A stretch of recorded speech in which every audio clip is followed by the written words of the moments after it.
अस्सलाम वालेकुम दोस्तों, कैसे हो? उम्मीद है कि सब खैरियत से होंगे। अल्लाह आप लोगों को ऐसे ही खुश रखे। सरकार दो आलम सल्लल्लाहु अलैहि वसल्लम की जिंदगी पर बनने वाली वीडियो सीरीज का ये तीसरा हिस्सा है, यानी पार्ट 3 है। थोड़ा हम रिकैप कर लेते हैं कि हमने दूसरे हिस्से में क्या सुना, ताकि ये तीसरा हिस्सा हमें अच्छे से समझ में आए। हमने दूसरे हिस्से में सुना कि हजरत इस्माइल अलैहिस्सलाम की औलाद में कुसै बिन किलाब पैदा हुए। उन्होंने मक्का की तरक्की के लिए खूब काम किए और बड़े बड़े फैसले लिए। कुसै बिन किलाब के 4 बेटे थे। सबसे बड़े बेटे अब्दुद्दार और छोटे बेटे अब्द मुनाफ थे। कुसै बिन किलाब के बाद ये लोग काबा के ट्रस्टी बने। उसके बाद हाशिम, जो कि हमारे नबी सल्लल्लाहु अलैहि वसल्लम के परदादा थे, अपनी कौम के बहुत शरीफ, नेक और सखी इंसान थे, वो ट्रस्टी बने। और हाशिम के इंतकाल के बाद उनके बड़े बेटे अब्दुल मुत्तलिब ट्रस्टी बने, यानी मनसबे हिजाबा पर फाइज हुए। अब्दुल मुत्तलिब हमारे नबी के दादा थे। चूंकि जमजम का कुआं बंद कर दिया गया था, जो कि कबीले बनु जुरहुम ने बंद कर दिया था, और लोग तो जमजम को भूल ही गए थे। उस वक्त से लेकर तो अब तक मक्का में पानी की बहुत तकलीफ थी। इसलिए अल्लाह तबारक व तआला ने मक्का वालों के हाल पर रहम किया और ख्वाब के जरिए अब्दुल मुत्तलिब को जमजम का कुआं खोदने की हिदायत दी और जगह भी बता दी गई। और जमजम का कुआं खोदने के लिए चूंकि अब्दुल मुत्तलिब के पास आदमी नहीं थे, तो उन्होंने कुरैश से मदद मांगी, अपने अपने कबीले से मदद मांगी। लेकिन कुरैश ने मदद तो क्या करते, अब्दुल मुत्तलिब को भी कुआं खोदने से मना किया। उस वक्त अब्दुल मुत्तलिब को सिर्फ एक ही बेटा था, जिसका नाम हारिस था। दोनों बाप बेटे ने मिलकर वो कुआं खोद डाला, लेकिन बहुत तकलीफ हुई आदमियों की कमी की वजह से। उस वक्त अब्दुल मुत्तलिब ने अल्लाह तबारक व तआला से दुआ की। दुआ क्या की? मन्नत मांगी और कसम खाई कि ए अल्लाह, मुझे 10 बेटे दे दे, ताकि वो मेरे काम में हाथ बटा सके और मुझे दूसरों का मोहताज न बनना पड़े। अगर ए अल्लाह तूने मुझे 10 बेटे दे दिए, तो एक बेटा अल्लाह के नाम पर, यानी तेरे नाम पर मैं कुर्बान कर दूंगा, जुबा कर दूंगा। और अल्लाह तबारक व तआला ने उनकी दुआ भी कबूल कर ली और उनको 10 बेटे अता कर दिए। जब वो जवान हुए तो अब्दुल मुत्तलिब को अपनी कसम पूरी करने का इरादा हुआ, तो उन्होंने उस वक्त के हिसाब से कुरा अंदाजी की, जो भी उसकी तरतीब हो सकती थी। हम उसको समझने के लिए चिट्ठियां बोलते हैं। जब वो चिट्ठियां डाली उन्होंने 10 बेटों की, तो नाम निकला सबसे छोटे बेटे जनाबे अब्दुल्ला का। और जनाबे अब्दुल्ला हमारे नबी के वालिद थे। अब आगे सुनते हैं। अगर अब भी आप लोगों के समझ में नहीं आया, तो आप वो दोनों वीडियो पार्ट 1 और पार्ट 2 पहले देख लीजिए। दोनों वीडियो के लिंक नीचे डिस्क्रिप्शन में मौजूद है। चलिए आगे बढ़ते हैं। जनाबे अब्दुल्ला अब्दुल मुत्तलिब के सबसे छोटे बेटे थे। सबसे खूबसूरत, सबसे खूबसीरत और समझदार थे। सब तरफ, यानी पूरे मक्का में क्या, पूरे अरब में उनके खूबसूरती के बहुत चर्चे थे। हर घराना उन्हें अपना दामाद बनाना चाहता था। हर लड़की उन्हें अपना शौहर बनाना चाहती थी। अचानक जब लोगों को मालूम हुआ कि अब्दुल मुत्तलिब ने 10 बेटों में से एक बेटे को कुर्बान करने की कसम खाई है और कुर्बानी के लिए जनाबे अब्दुल्ला का नाम आया है, तो लोगों को बहुत दुख हुआ, क्योंकि अब्दुल्ला से हर शख्स मोहब्बत करता था और कोई ये नहीं चाहता था कि जनाबे अब्दुल्ला इस तरह जुबा हो जाए। तो लोग जौक दर जौक, यानी अलग अलग ग्रुप में आकर अब्दुल मुत्तलिब को रोकने लगे, समझाने लगे, मनाने लगे। लेकिन अब्दुल मुत्तलिब तो अपनी कसम पूरी करने पर बिल्कुल अड़े हुए थे। आखिर एक दिन ये हुआ कि अब्दुल मुत्तलिब के पास मक्का का एक बहुत बड़ा रईस, मालदार आदमी, जिसका नाम मुगैरा था, वो आया और आकर उसने अब्दुल मुत्तलिब को ये मशवरा दिया कि अब्दुल मुत्तलिब, तुम अपनी कसम पूरी करने का कोई दूसरा तरीका ढूंढ लो। किसी नुजूमी, किसी काहिन, किसी ज्योतिषी वगैरह से पूछ लो। उस जमाने में इन लोगों का बहुत चलन था। और उस जमाने में यस्रिब में, यानी यस्रिब ये मदीना का पुराना नाम है, उसमें एक बहुत मशहूर काहिना औरत रहती थी। मुगैरा ने उस औरत के पास जाने का मशवरा दिया। ये बात अब्दुल मुत्तलिब को फौरन समझ में आ गई। वो फौरन यस्रिब गए और उस औरत से जाकर मिले और सारा माजरा सुना दिया। उस काहिना औरत ने सारी बातें सुनकर अब्दुल मुत्तलिब से कहा कि तुम्हारे यहां पर दियत यानी जान की कीमत का रिवाज कितना है? तो अब्दुल मुत्तलिब ने कहा कि 10 ऊंट दिए जाते हैं। तो काहिना ने यह रास्ता बताया कि तुम एक काम करो, तुम 2 चिट्ठियां डालो, एक में 10 ऊंट लिखो और दूसरी चिट्ठी में अब्दुल्ला का नाम लिखो और चिट्ठियां डालते जाओ। अगर ऊंट का नाम निकल आया, ऊंट की चिट्ठी निकल आई तो ऊंट जुबा कर देना, अब्दुल्ला को छोड़ देना। अगर अब्दुल्ला का नाम निकल आया तो दोबारा चिट्ठियां डालना। उस वक्त तक चिट्ठियां डालते रहना जब तक ऊंटों का नाम ना आ जाए। अब्दुल मुत्तलिब की ये बात समझ में आ गई और चूंकि ये बात किसी काहिना ने और बहुत मशहूर काहिना औरत ने इसको कहा था जिसको सारा मक्का और पूरा यसरिब मानता था, चुनांचे अब्दुल मुत्तलिब ने मक्का आकर कुरा डाला यानी चिट्ठियां डाली तो 10 बार जनाबे अब्दुल्ला का ही नाम निकला। 11वीं बार कहीं जाकर ऊंटों की चिट्ठी निकली, तब कहीं जाकर लोगों ने इत्मीनान की और सुकून की सांस ली और एक दूसरे को मुबारकबादी देने लगे। इस तरह अब्दुल मुत्तलिब ने 100 ऊंटों की कुर्बानी देकर जनाबे अब्दुल्ला की जान भी बचा ली और अपनी कसम भी पूरी कर ली। जनाबे अब्दुल्ला की खूबसूरती और जहानत की वजह से कुरैश का हर घराना उन्हें अपना दामाद बनाना चाहता था, मगर अल्लाह ने जनाबे अब्दुल्ला के लिए एक दुल्हन पहले ही पसंद कर चुका था, मुंतखब कर चुका था, जो सारे मक्का में क्या, सारे अरब में क्या, सारी दुनिया में अपने हुस्न और शराफत की मिसाल आप थी।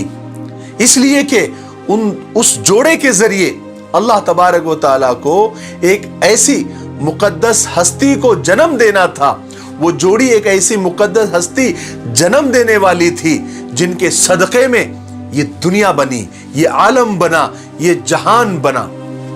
अब्दुल मुत्तलिब ने अभी तक जनाबे अब्दुल्ला का कहीं रिश्ता मंजूर नहीं किया था, लेकिन उसी जमाने में ये एक वाकया मिलता है कि अब्दुल मुत्तलिब का यमन सफर हुआ, यानी यमन का सफर पेश आया। तो अब्दुल मुत्तलिब यमन गए और वहां पर जाने के बाद वो एक यहूदियों के बहुत बड़े आलिम के पास ठहरे। एक दिन वो यहूदी आलिम अब्दुल मुत्तलिब को बड़ा गौर से देखने लगा, फिर अचानक बोलने लगा कि ए इब्ने हाशिम, अगर आप इजाजत दें तो मैं आपके बदन का कुछ हिस्सा देखना चाहता हूं। अब्दुल मुत्तलिब को बड़ा ताज्जुब हुआ, मगर उन्होंने इजाजत दे दी क्योंकि वो यहूदियों का बड़ा आलिम था।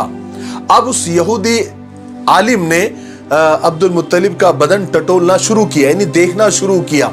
देखते देखते उसकी नजर अब्दुल मुत्तलिब की नाक पर पड़ी और उसने जल्दी से अब्दुल मुत्तलिब के नथने देखे और पुकार उठा कि मुबारक हो तुम्हें ए इब्ने हाशिम, मुझे एक तरफ से नबूवत का पता चलता है और दूसरी तरफ से सल्तनत और बादशाहत का पता चलता है।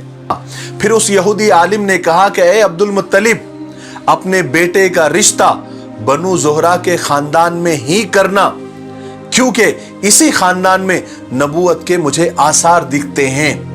अब्दुल मुत्तलिब ने बात को गौर से सुना और मक्का आ गए। सफर खत्म हुआ।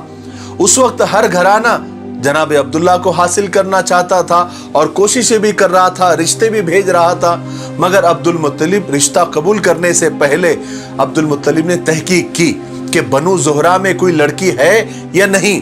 फिर उन्हें पता चला कि बनु ज़ोहरा में एक लड़की आमिना है जो शादी के लायक है और जो वहब की बेटी है। उन्होंने फौरन जनाबे अब्दुल्ला के लिए रिश्ता भेजा।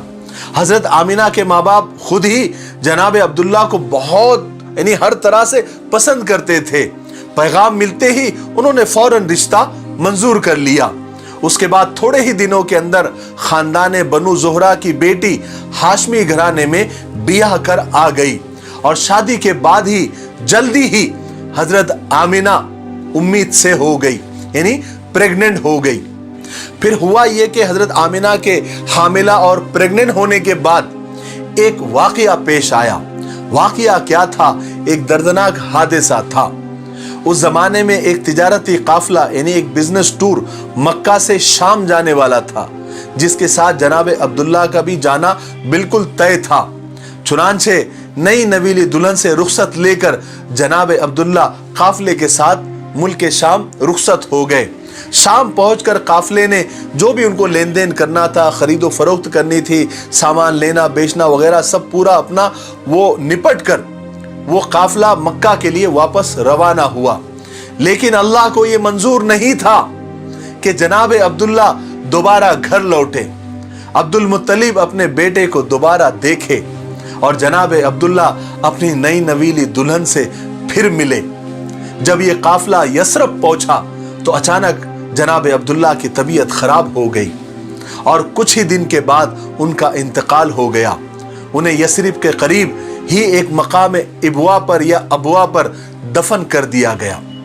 जब ये खबर मक्का पहुंची कि जनाब अब्दुल्ला का इंतकाल हो गया है तो मक्का में कोहराम समझ गया।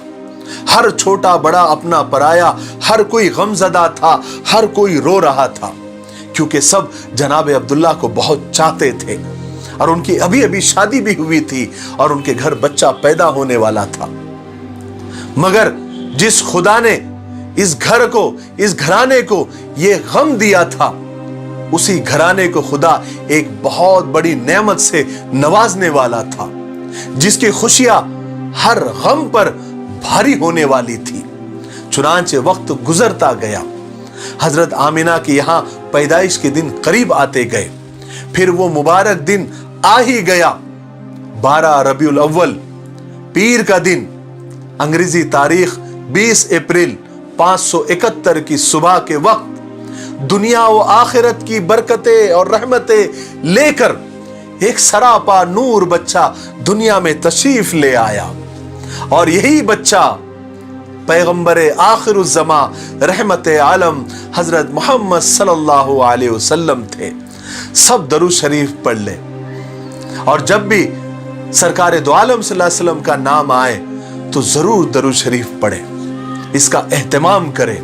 बड़ा बदनसीब है वो इंसान कि जिसके सामने सरकार दो आलम का नाम आए और वो दरूद शरीफ न पढ़े। अब यहाँ पर वीडियो काफी लंबा हो रहा है तो हम तीसरे हिस्से को यहीं पर खत्म करते हैं, लेकिन आपको मैं चौथे हिस्से में जो एक वाकया आप सल्लल्लाहु अलैहि वसल्लम के पैदाइश वाले साल ही हुआ था, यानी आमुल फील इस साल को कहते हैं। इस साल जो है, जो अब्रहा बादशाह था जिसने जो काबे को ढाने के इरादे से आया था, उसके साथ क्या हुआ उसका मुकम्मल वाकया जो कुरान पाक में भी अलम तरा कैफ़ फ़अल रब्बुका बिअस्हाबिल फील ये सूरे में जिसका तस्किरा है, वो वाकया मैं आपको चौथे हिस्से में तफसील के साथ बताऊंगा। तो थोड़ा इंतजार करें, हो सकता है कि कल ही मैं वो वीडियो अपलोड कर दूं। लेकिन वीडियो ख़त्म करने से पहले मैं एक दरख्वास्त आप लोगों से करना चाहता हूं कि कल हमने वॉइस ऑफ रशीद मिफ्ताही पर एक वीडियो अपलोड कर दिया है, नया वीडियो है जिसमें हमने बताया है कि जनाब मोहम्मद रसूल पाक सल्लल्लाहु अलैहि वसल्लम पर जादू का असर क्यों हुआ था और ये जादू क्या होता है और जादू का असर कितना होता है, ये सारी चीज़ें हमने वो वीडियो में बता दी है। उस वीडियो का लिंक भी नीचे डिस्क्रिप्शन में दिया हुआ है, आप उसको भी देख लीजिए, ठीक है। और इस वीडियो को, ये जो हमने सीरीज शुरू की है जिसका तीसरा हिस्सा भी रिकॉर्ड हुआ है जो आपके सामने है और चौथा हिस्सा इंशाअल्लाह कल आएगा, ये वीडियो को आप अपने वादे के मुताबिक 5 लोगों को ज़रूर शेयर करें ताकि जनाब मोहम्मद रसूल पाक सल्लल्लाहु अलैहि वसल्लम की ज़िंदगी हर नौजवान तक, हर छोटे बड़े तक पहुँचे और लोगों की जो गलत फहमियाँ हैं वो दूर हो जाए, ठीक है। तब तक मेरे लिए, पूरी उम्मत के लिए और पूरी इंसानियत के लिए खैर और भलाई की दुआ करते रहे। अस्सलामु अलैकुम व रहमतुल्लाहि व बरकातुहू।